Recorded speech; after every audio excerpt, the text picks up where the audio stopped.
Hi everyone, Steve Farmer here, and I am going to give you some games from the 2014 Millionaire Chess Tournament that I played. I'm going to show all my games, good or bad. I didn't have a great tournament, but it was a very interesting tournament nonetheless. Now there was $1 million up for prize money spread out among all the groups, which meant the open section was playing for $100,000, which was won by Wesley So. Congratulations to Wesley. He did a very nice job.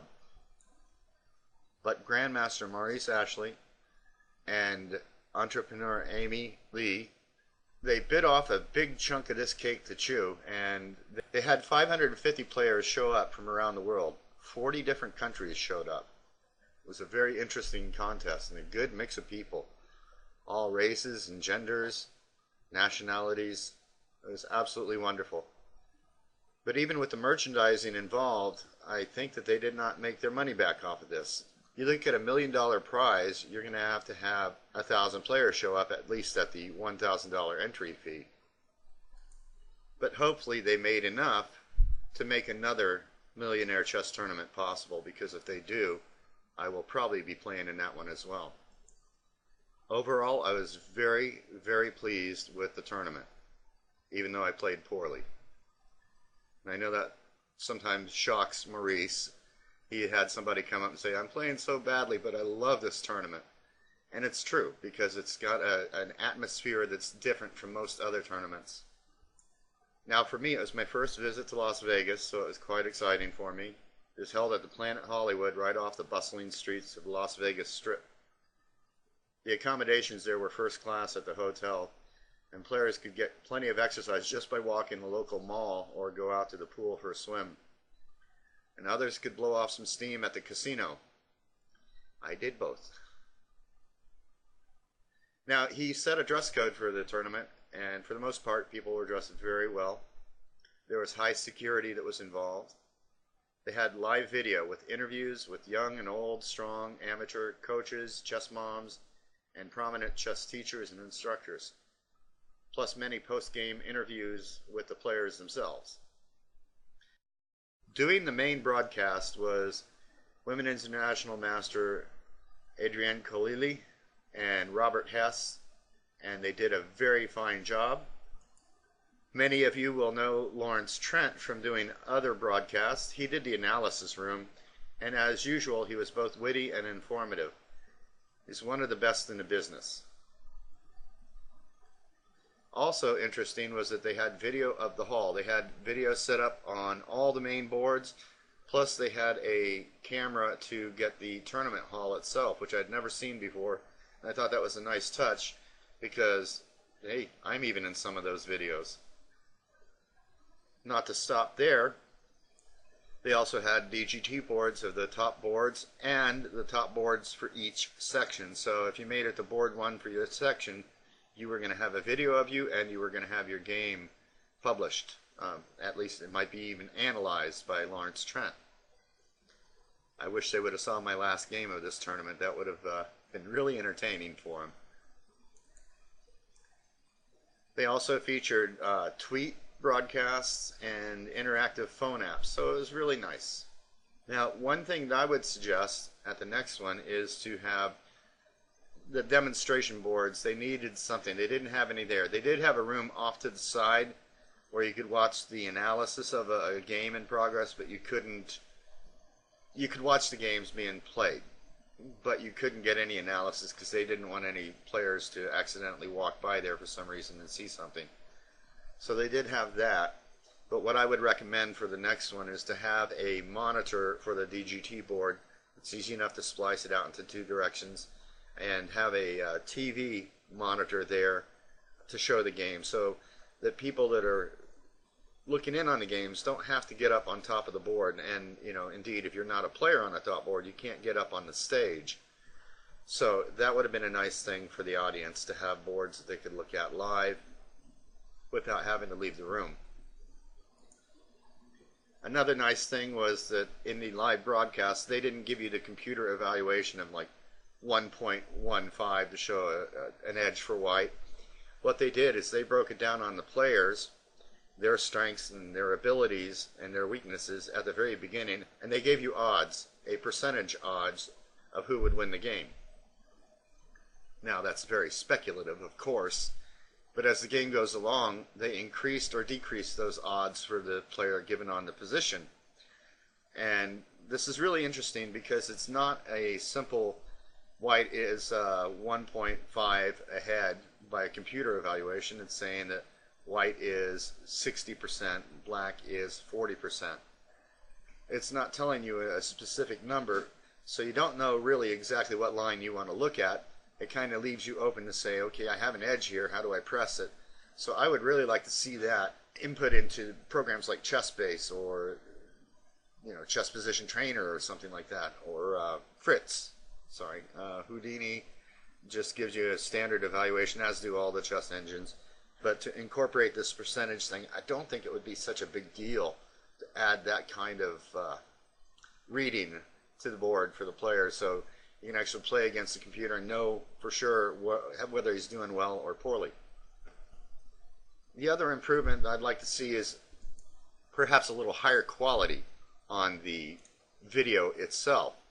There were times that the video was very grainy and odd looking. Now, it may have been just the resolution that they were using, but okay.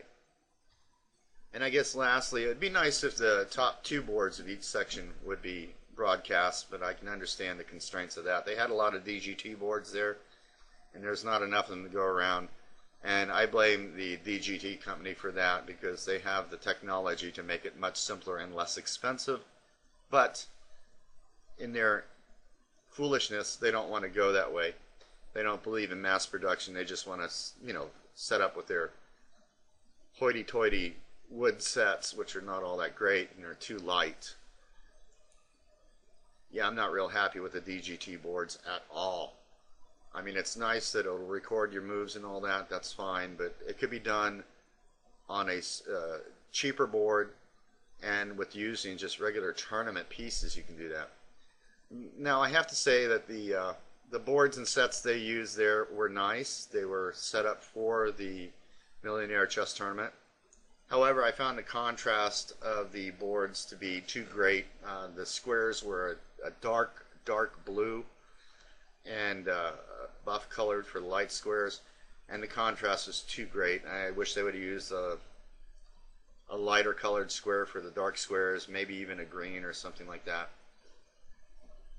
And the pieces were nice, no problem with that. They were weighted very well, and also they furnished the chess clocks on each and every board, so that was a nice touch. So you didn't have to bring your clock. All you had to do was bring a pen with you. Score sheets were there when you got to your board, and you're ready to go as long as you have something to write with. Okay, let's get on with my first game here. I'm playing white versus Mike Hentges, and I played e4. He played c5, d4. Yes, I'm playing the Smith-Morra. And pawn takes c3, and now knight f6, the decline. Now, I didn't have enough time to look at all the decline variations. I know d3 is not a big hassle for white to deal with. I looked at d5 about a week before the tournament and found a good answer for that. But I didn't find anything for knight f6 because I didn't really look at it. It's just one of those things I said, I'll figure it out at the board when I get there. So I played e5, knight d5, cd4, e6, bishop c4, d6.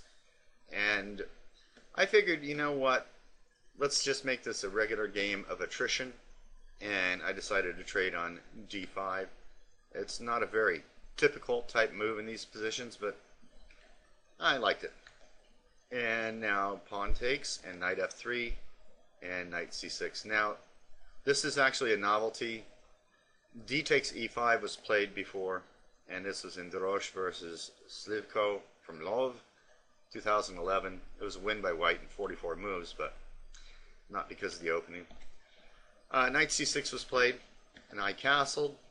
Bishop g4, knight c3, d takes e5, d takes e5, bishop takes f3, and now queen takes f3. Now, black cannot take that pawn. Knight takes e5 is horrible because queen e2 pinning it, and then f6 and f4.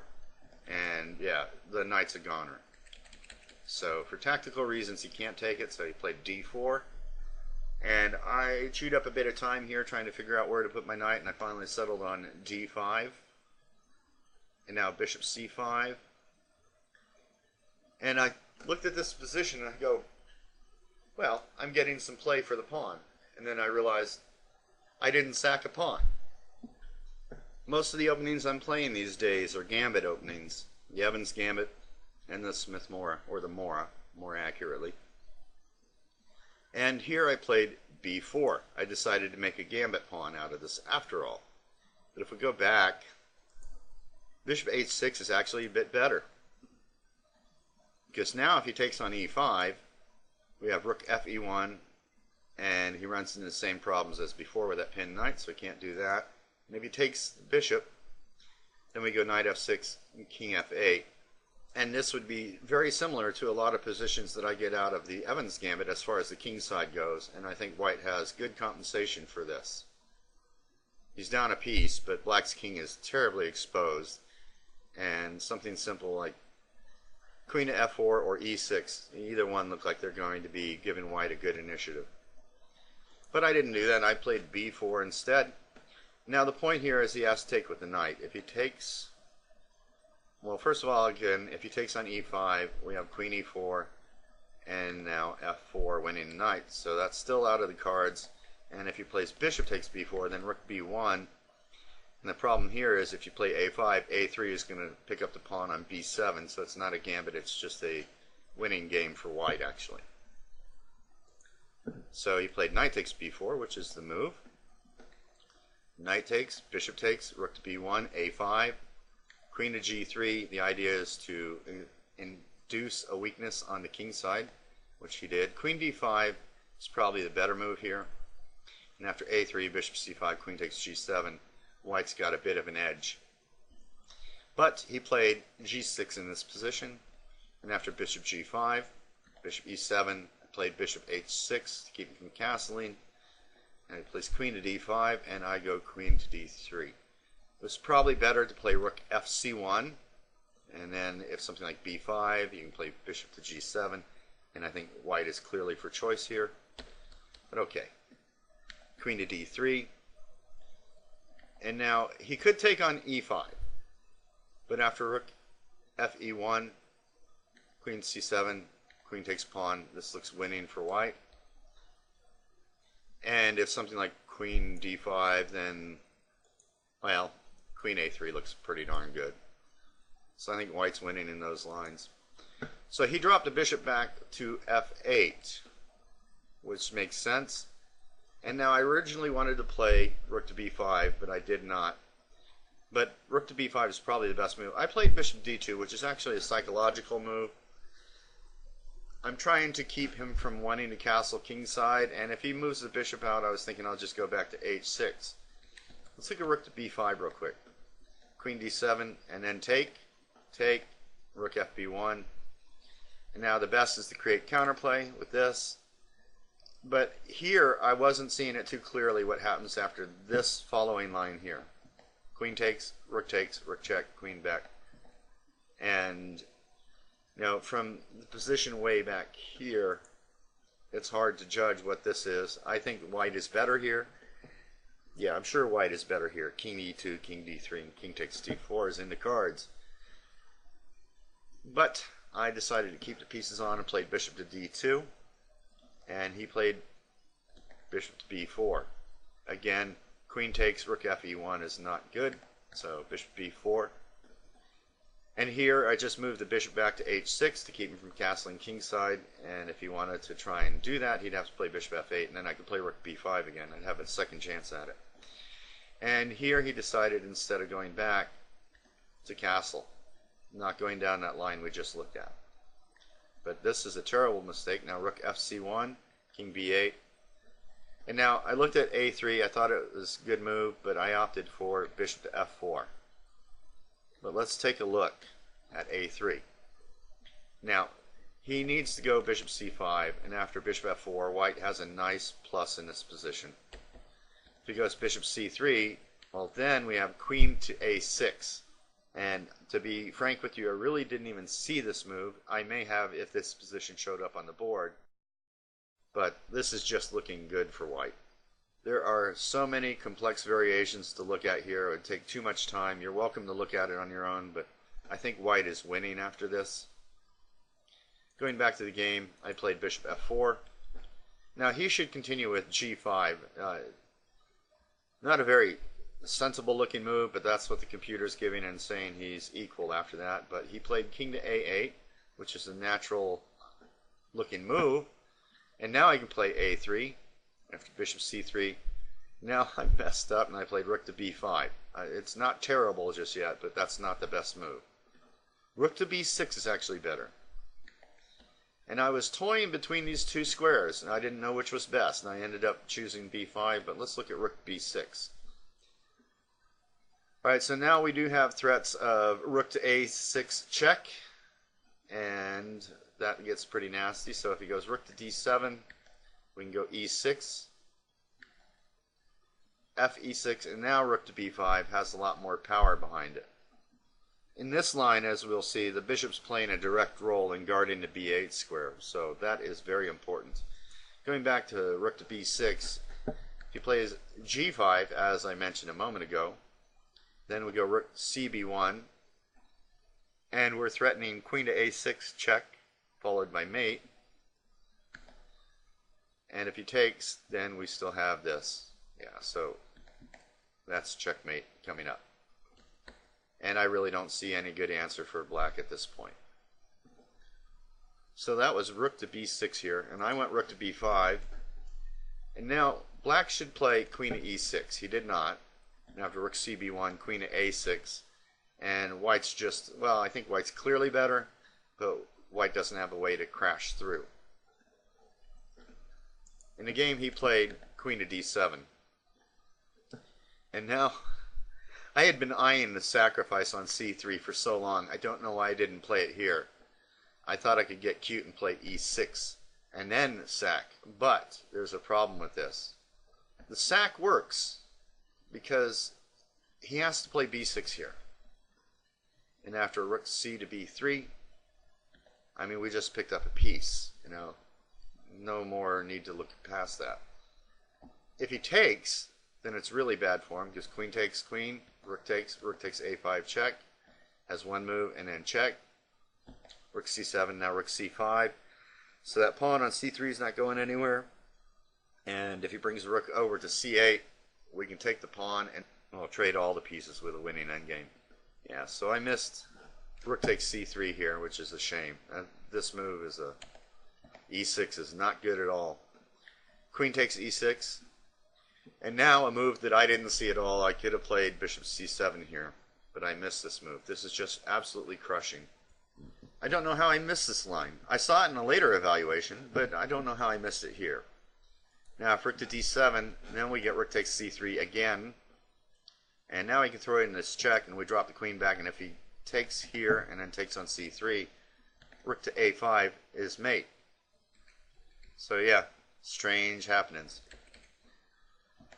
Instead I played rook to e5, thinking that I would still get the line I was looking at, but he can play queen a6. And this is a little bit stronger than what I thought it was. Now, actually black is doing better here. If anybody is. Black is doing better here. I played queen to e4. I was toying between taking on a6, playing queen e4 or queen f3, and I chose the worst of all. Queen e4, f5, queen b1, just trying to keep the pieces in the attack.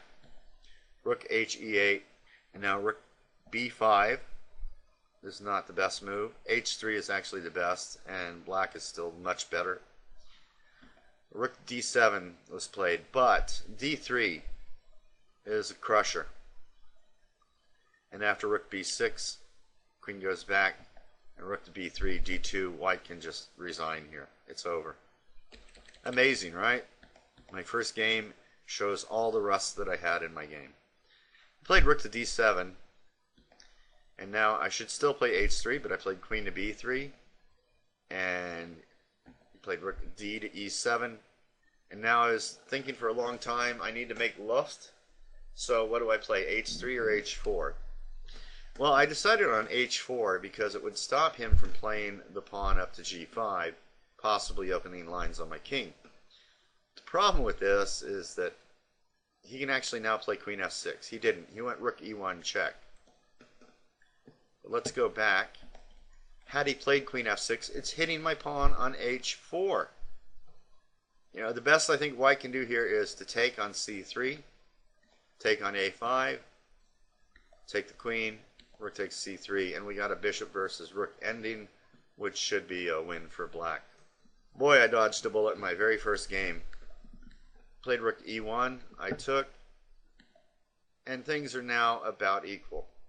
Queen e6, rook d5, and here he could keep an equal game with queen f6, but he played rook to e2. And I didn't waste any time. I shot in with rook to d8 check, king to a7, rook to b8 check, king comes up, and now rook to d6. And it's all over here. He resigned at this point, so I got my first victory, deserved or not.